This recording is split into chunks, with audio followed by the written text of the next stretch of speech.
Welcome back. It's Jennifer McGuire, and I'm glad you're here today. I am going to be sharing a fun open border die cut card design. This is a really fun and easy way to get more out of your background dies by creating die cut borders that make your card a little extra special. It allows you to see through the front of your card to the inside. I have several examples for you, along with a couple different ways to do this technique. I will also be sharing some tips for doing layered die cutting because all of my cards today feature a layered die cut element. The best part is I'm using some products that I've used before in the past, all of these dies. So in my description below, I will provide links to those videos if you want more ideas using these products. I will first start with the open border die cutting and then we'll add the layered die cutting. And let's start with this example. I'm using my Spellbinders Platinum 6 die cut machine, but you could use any die cut machine that you may have. I have a top folding 4 1/4 by 5.5 inch white note card. Towards the bottom front of this note card, I am temporarily taping my Altenew circle cover die.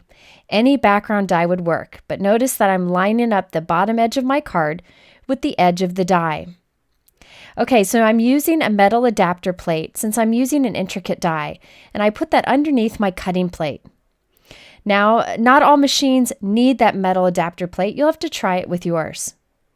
Now, notice I'm taking the top cutting plate, and it's not covering that background die completely. It's only covering about 1/3 of it. Anything under this cutting plate will cut. Anything hanging out to the right will not cut. So we're only cutting the bottom portion of our note card. So I'm going to run that through my die cut machine. I like to go back and forth over the area by turning the crank back and forth. You don't have to do that. It's just kind of a habit I've gotten myself into. Then I can go ahead and remove it from my die cut machine and check it out. My pattern is only die cut on that bottom portion, and it actually fades into the solid area above. Such a cool look, and it allows you to look through to the inside of your card, and you can make a really neat one-layer card out of this design. Let's do another open border die cut example. This time I'm starting with a 4 1/4 by 5.5 inch side folding note card. And along the edge of the front of the card, I am lining up the Altenew candy cane stripe die. Just putting some tape to hold it in place as we do our partial die cutting. So again, I'm putting this into my die cut machine, but the cover plate or the top plate only covers up a portion of our background die, about 1/3 of it. So only that area will cut through. Any of the die hanging out from the cutting plate won't have the pressure, so it won't cut. So this is a partial die cutting. So by only die cutting part of the background, we're creating a fun border. Now in this case, we will have stripes that just cut partially. So we need to complete the cutting. So we have a border. So I'm using my T ruler and a blade or a craft knife here to cut off the little stripes that we have die cut. It's very easy to do, and then we can pop out each of those little stripes and we end up with this open die cut border. Super cool and a great way to get more out of that background die. And again, remember, I'll come back and turn these into cards. Now, another fun way to do this open border die cut technique is to do a diagonal edge. Here I'm starting with a 4 1/4 by 5.5 inch top folding white note card, and I'm taping to the front of my note card the Altenew layered Snowflake Stars B die. Now notice I'm putting this under my top cutting plate at an angle, so that I end up with an angled open border die cut. Now I'm going to only go through my die cut machine partially because you can see my die is hanging out the edge. So if you have an electric machine, I think this would be harder to do, and it works great with a manual machine. So once I've run that through, you can see that only the area under the cutting plate cut, and we have a diagonal area that's cut. I think this is my favorite of the techniques because it's so unusual to have a bottom edge cut like that. Now I do have one more example, and in this case I cheat. I don't do partial die cutting. Instead, I get clever with using our background die and kind of cutting it and pasting it together. And I'll show you how to do that at the end of this video, so stay tuned for that. But first, let's finish up the partial die cut open border cards that we've created and add some layered die cut elements to them. For my layered die cutting, I'm using the Altenew Gradient Cardstock. This is new, and they are packs of cardstock that are cut to 3x6. Really handy to grab and start using for die cutting. What I appreciate about these packs of cardstock is it takes the guesswork out of trying to fish together different colors that work well together. In this case, there are 4 colors, light, medium, dark, and extra dark, of a color family that work great together. In the green pack, there's only 3 colors. There are 8 sheets of each color in a pack. Now, the weight of these cardstocks varies between the different colors. They're anywhere between 65 pound and 100 pound. Most are a lighter weight. Now, I think that's an advantage when you're doing die cutting because there's no need to have a super thick cardstock for die cutting. I like to use thick cardstock for my card bases and for single elements, but we're layering things up today. So I found these were really easy to grab and go. So I keep mine in a little container and I can easily find what I need and save the scraps there too. I'll be using these throughout the video today, so I'll talk about them more as we go. Let's get started by doing the layering on this butterfly card. For this, I'm going to have kind of a gradient of butterflies from light to dark, so using that gradient cardstock was super handy. I'll be using these layering butterfly dies. There are a few different sizes in the set, but I stuck with one size.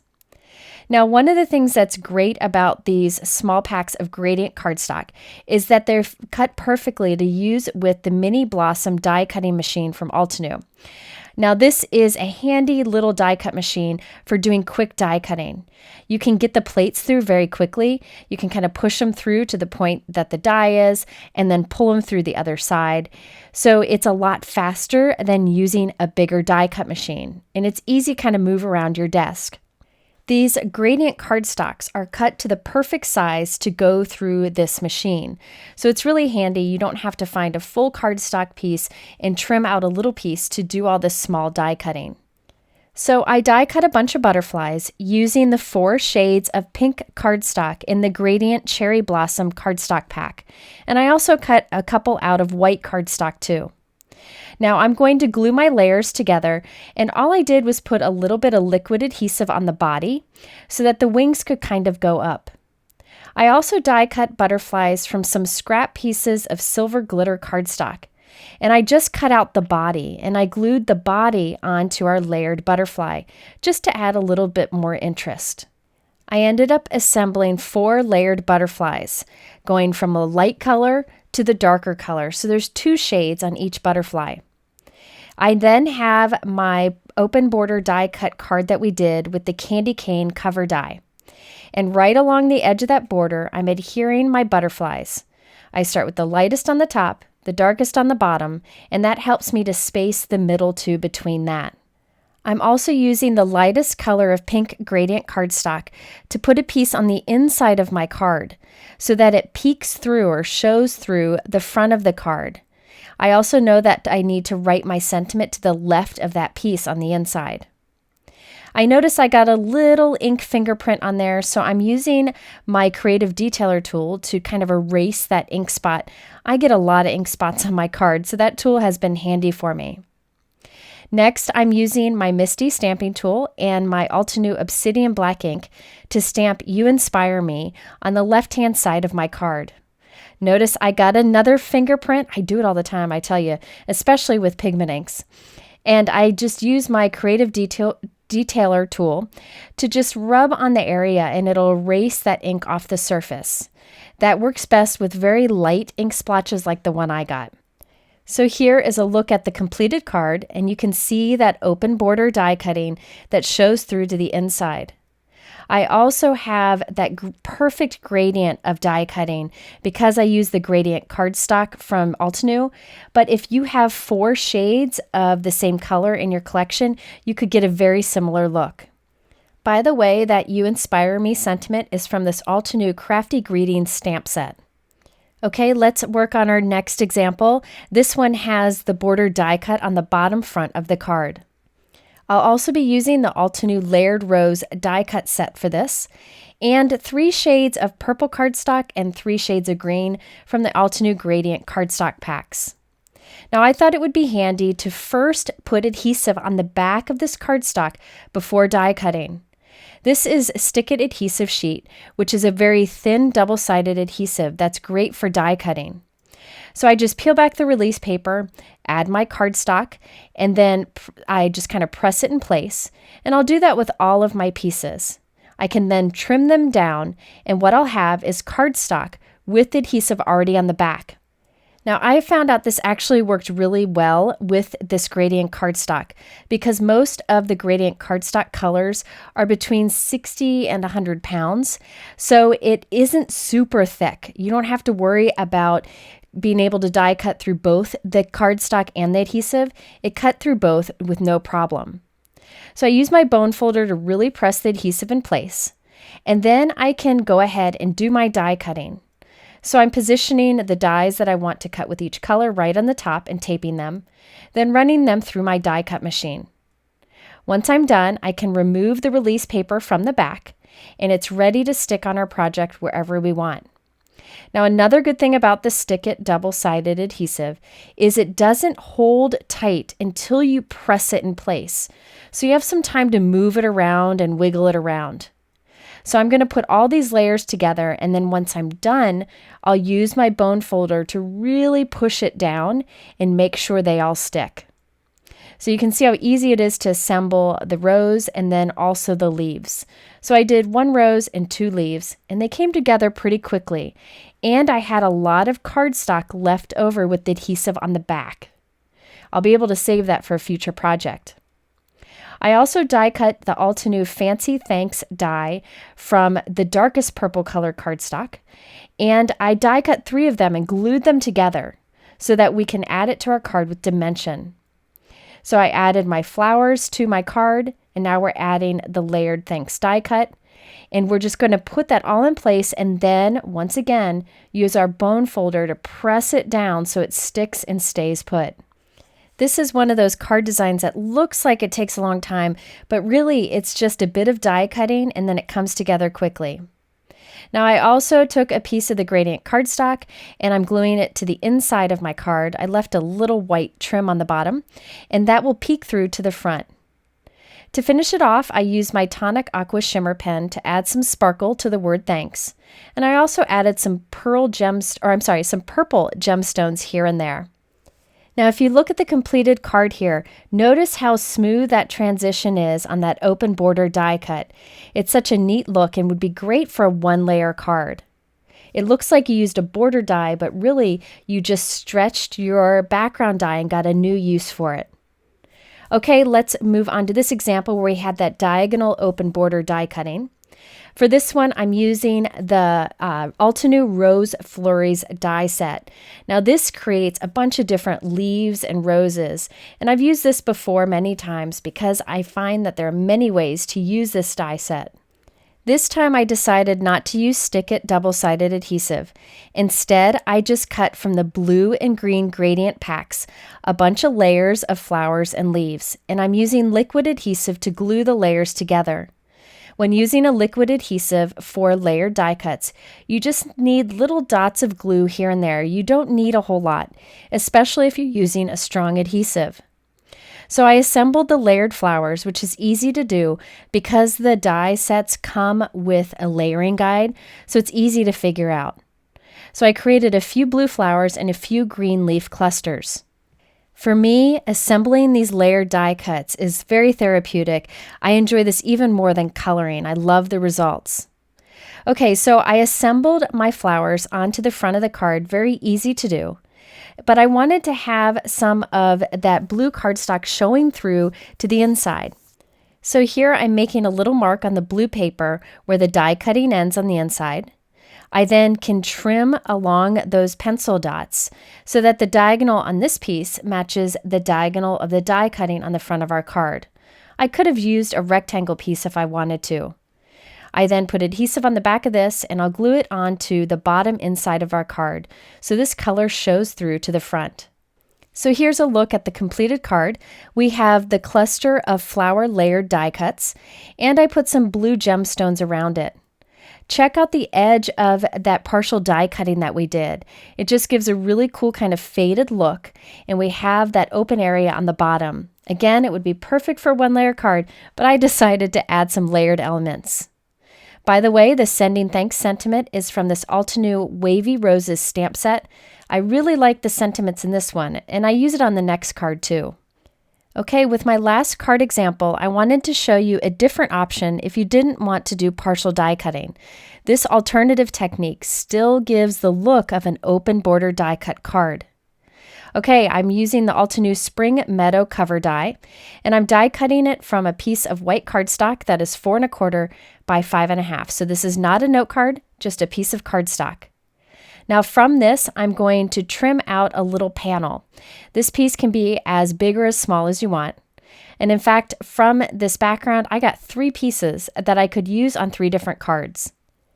Now I have a 4 1/4 by 5 1/2 inch top folding white note card. I'm holding my die cut border close to the bottom. I'm then making a little pencil mark at the top of our die cut border.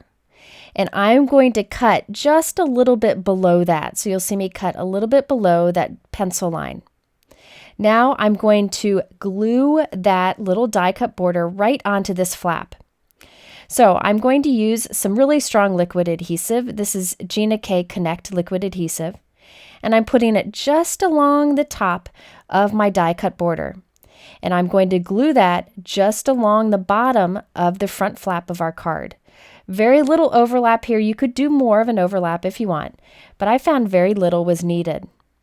Once that was dry, I can close my card, and notice I have a little border on the bottom there. I don't have to add anything here, but I thought it would be fun to add a little white cardstock strip on the bottom for a finishing touch. So on the bottom of my die cut border, I'm putting a little bit of liquid adhesive, and then I will glue that white cardstock strip right up against it. So again, you could skip this strip if you want to. I just thought it'd be a fun alternative to the other designs that I've done. Okay, so you want to make sure you hold that there until it's dry. It dries pretty quickly.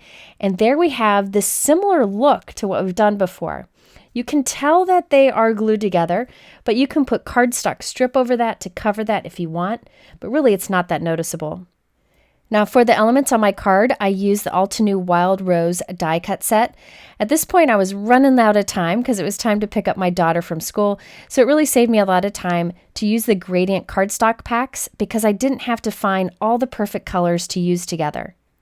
So now I'm going to use adhesive, actually double-sided adhesive, to add these elements on the front of our card. I wanted to have them look like they were floating there. And I'm kind of covering up that seam where we glued our note card and the die cut border together. Now I'm going to add the little pink flower in the center. And at this point, I thought I was going to leave my card as is, but I thought it'd be fun to have some pink along the bottom too. So I'm gluing a pink cardstock strip along the bottom, and then on top of that, I will glue an even thinner strip of darker pink cardstock, just to give it a little finish trim. And finally, I took a piece of light pink cardstock and glued it to the inside bottom of our card so that we would have that color to peek through. Here's a look at the completed card. I did add a sentiment, but I left it very simple other than that. So you can use this trick of cutting up a background die cut and assembling it to create this die cut border if you want to, or you can use the partial die cut technique that I showed you earlier in this video. They give similar looks, and it's such a fun, unique surprise to a card design. Okay, I'm hoping you'll try out these techniques too. It's a great way to get more out of your background dies.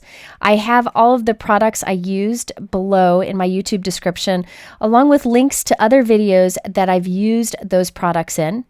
In the middle are a couple other videos that are similar that you might like. And thank you, as always, and once again, for watching, and we'll see you again soon.